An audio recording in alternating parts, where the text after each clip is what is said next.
Buenas tardes, queridas personas de En Casa, el podcast de la familia, esta vez desde Tenerife. El internacionalismo ha sido una de las características fundamentales de la Revolución Cubana a lo largo de los tiempos.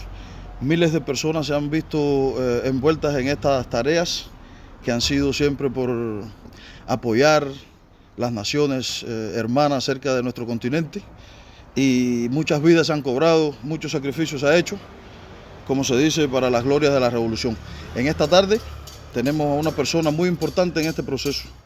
Es Armando Morales, al cual conocí acá en Tenerife, quien va a estar contando un poco sus experiencias acerca del tema del internacionalismo. Buenas tardes, hermano. Buenas tardes. Un placer. Gracias, y qué bueno que me quiso dar la entrevista, ¿no? Sí, como no. ¿Cómo se siente aquí en la isla de Tenerife? Bueno, yo me siento muy bien porque en primera tengo mi familia aquí.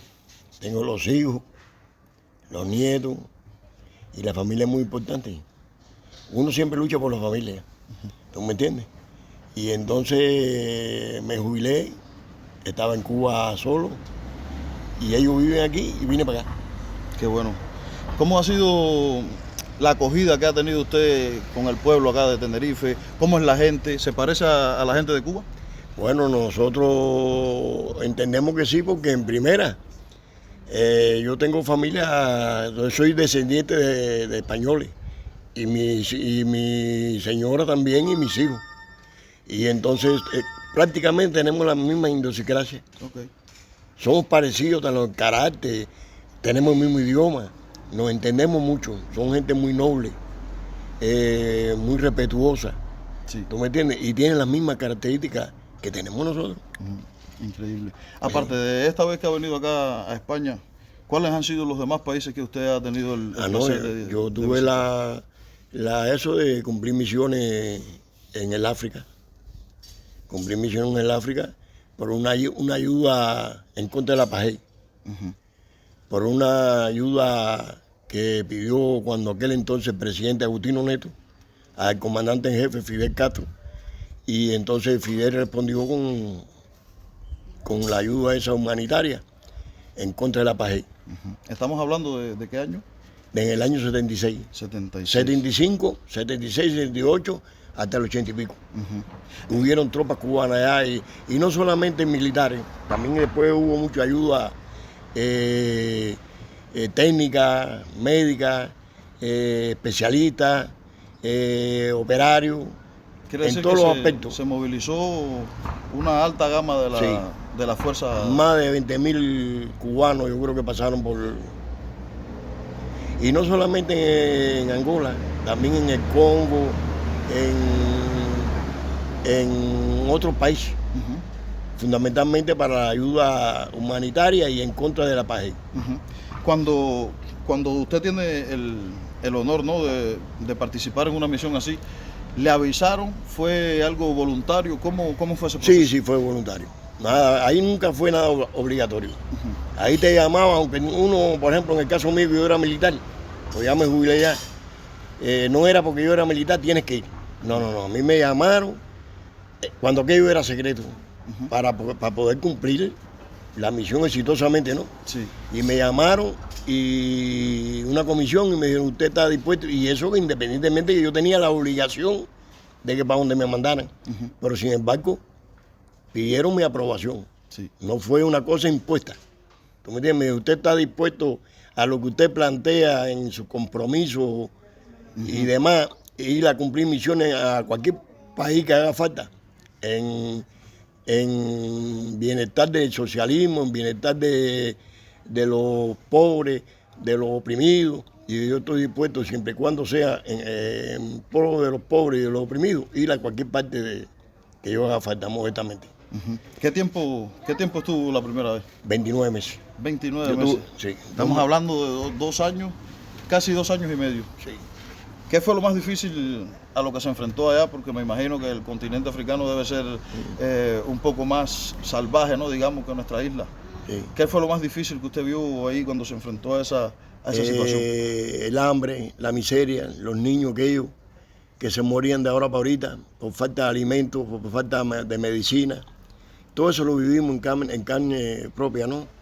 Y la masacre por parte de la PAJE, los sudafricanos, la misma contrarrevolución interna, la UNITA, que no tenían pudor de matar hasta los niños. Eso nos dolió mucho y por eso es que estábamos allí. Y entonces, por ejemplo, también la experiencia más dura que tuve yo fue cuando el ataque a Casinga.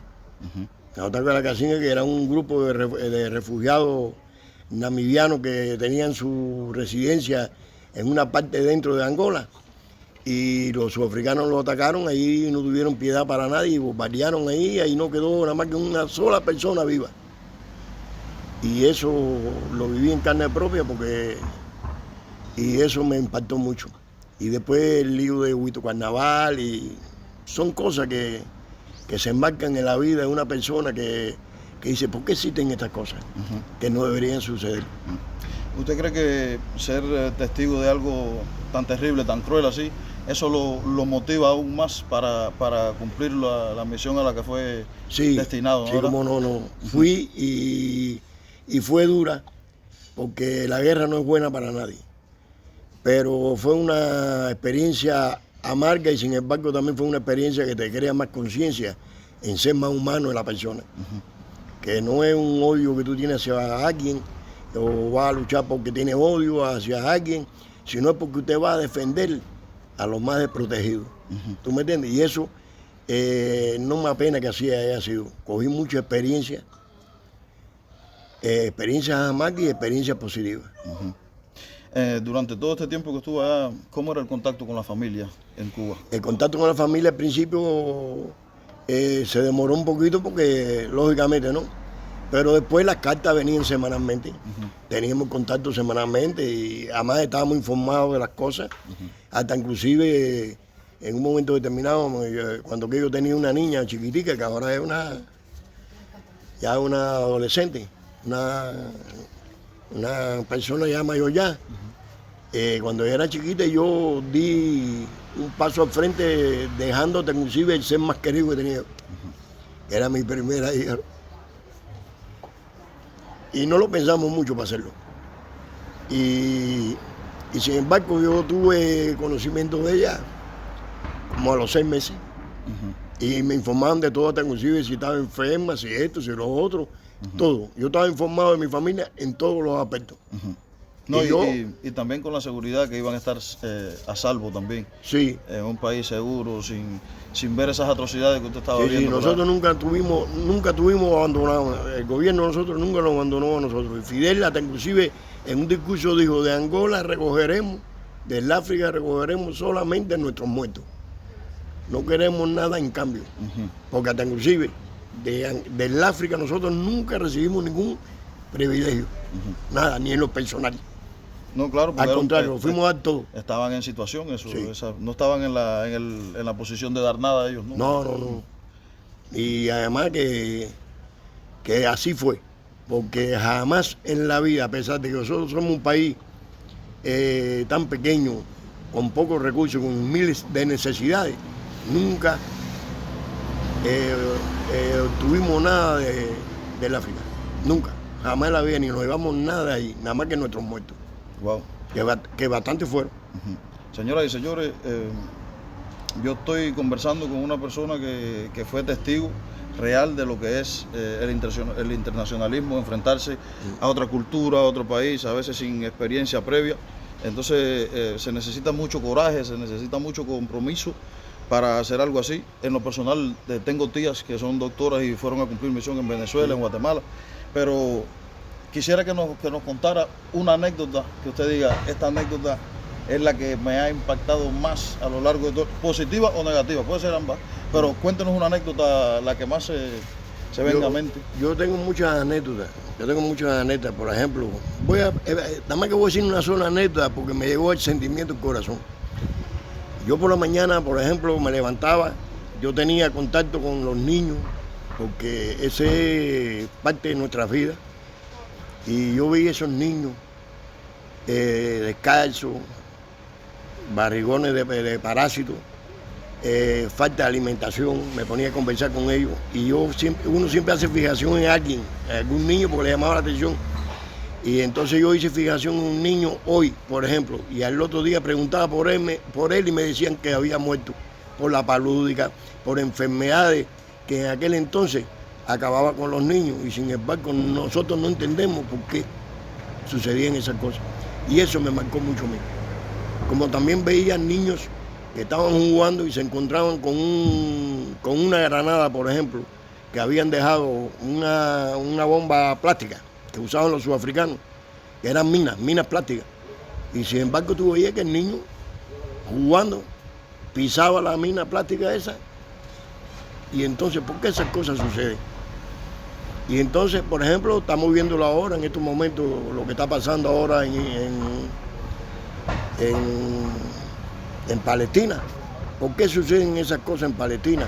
Y los israelíes lo que están haciendo es un genocidio ahí, y sin embargo, sancionan a Rusia, y sanciones van a Rusia. ¿Y por qué no sancionan a los israelitas? ¿Y por qué? Porque son aliados a los americanos o tienen compromiso con los americanos. ¿Por qué suceden esas cosas? A veces no son muy justos con las cosas. Y hay muchos genocidios ahora en Palestina. Entonces esas cosas nos marcan mucho en la vida de nosotros. Fíjense que se repite la historia, ¿no? Acá el apartheid y el otro grupo eran como contrarios, sin embargo vivían en la misma región, eran de la misma tierra. Aquí con Israel y Palestina sucede lo mismo.